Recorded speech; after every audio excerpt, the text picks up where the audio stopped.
వందే మాతరం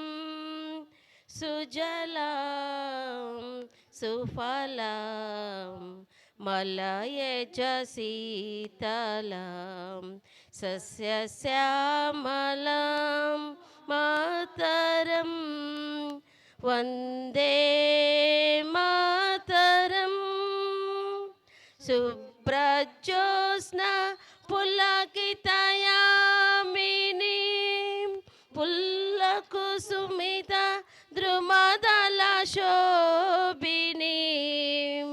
సుహాసిని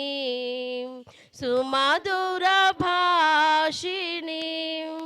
సుఖధాం వరదాం మాతరం వందే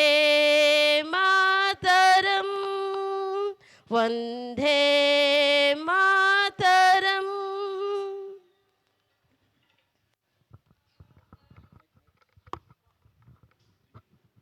ఇప్పుడు మన మధ్యలో ఉన్నటువంటి గౌరవ ముఖ్య అతిథులు డాక్టర్ మోతిబాబు గారు, డిప్యూటీ డిఎం అండ్ హెచ్ఓ మోతిబాబు గారు ఇప్పుడు జెండా వందనాన్ని